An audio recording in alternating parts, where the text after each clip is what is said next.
प्रदेश में पराली जलाने के मामले लगातार सामने आ रहे हैं। हालांकि कृषि एवं किसान कल्याण विभाग न केवल किसानों के बीच पहुंच उन्हें फसल अवशेष न जलाने की अपील कर रहा है, वहीं सरकार द्वारा फसल अवशेष प्रबंध को लेकर चलाई जा रही योजनाओं के बारे भी जागरूक कर रहा है। लेकिन उसके बाद भी काफी किसान फसल अवशेष में आग लगा रहे हैं। ऐसे में विभाग अब ऐसे किसानों पर मामला दर्ज करवाने के साथ ही जुर्माना भी लगा रहा है।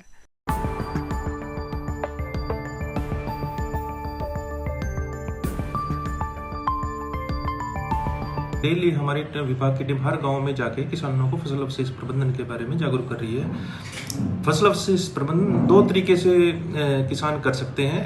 एक्सी2 क्रॉप रेजिड्यू मैनेजमेंट, जैसे आप बंडल बना के स्ट्रा बेलर से फसल अवशेष को खेत से बाहर निकाल देते हैं, और इसी तरह in situ crop residue management. In situ crop residue management में क्या है, हम मल्चर चॉपर से उस मल्चर चॉपर लगा के उसके बाद एमबी प्लो से फसल अवशेष को ज़मीन में मिला देते हैं।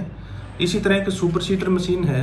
सुपर सीडर मशीन से आप खड़े फानों में धान के आप गेहूं की बिजाई कर सकते हो। और जिस किसान ने आलू की फसल लगानी है वो मल्चर लगा के एमबी प्लो से उसको फसल अवशेष को दबा के उसमें आलू की फसल लगा सकता है। इसी तरह यदि आप फसल की कटाई के तुरंत बाद उसमें रोटावेटर से या सुपर सीडर से उसको प्लो करते हो तो भी फसल अवशेष ईजिली प्रबंध हो जाते हैं। और सरकार फसल अवशेष प्रबंधन के लिए किसानों को दोनों ही तरीकों से एक्सी2 क्रॉप रेजिड्यू मैनेजमेंट में के लिए भी और in situ crop residue management के लिए भी 1000 रुपये प्रति एकड़ का अनुदान किसानों को देगी, जो कि मेरी फसल मेरे ब्यौरा पोर्टल से लिंक है। जिस भी किसान का जितना भी चाहे उसका 50 एकड़ है, यदि वो 50 एकड़ का भी फसल अवशेष प्रबंध करेगा तो सरकार उसको अनुदान देगी। उसके लिए फार्मर को agriharyana.gov पे अपना पंजीकरण कराना पड़ेगा। और एक्सी2 क्रॉप रेजिड्यू मैनेजमेंट यदि वो करता है तो बिल्डर वाले से उसको बिल लेना पड़ेगा।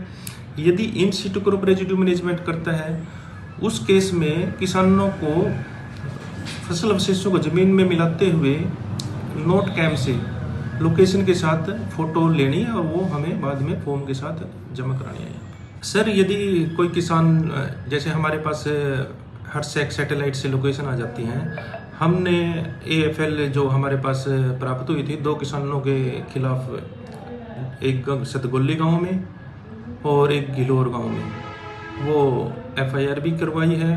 उसके अलावा हमने 7 किसानों के अगेंस्ट, जो हमारे विभाग की टीम जैसे प्रतिदिन गांव में दौरा करती है, यदि कोई मौके पे किसान पराली जलाता हुआ मिलता है तो हमने 7 किसानों के खिलाफ उनके खिलाफ भी FIR दर्ज करवाई हुई है।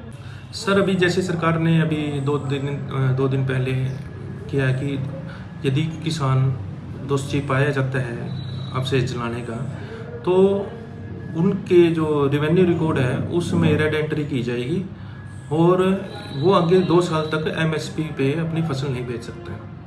दूसरा, जो सरकार की जो सुविधाएं हैं, जो भी हमारा बीज पे अनुदान आता है, जो भी हमारे सरकार जैसे 1000 रुपये पर एकड़ का अनुदान है, तो जो हमारे विभाग की जो भी सब्सिडी है, जो अनुदान है, तो वो भी उसका पात्र नहीं रहता।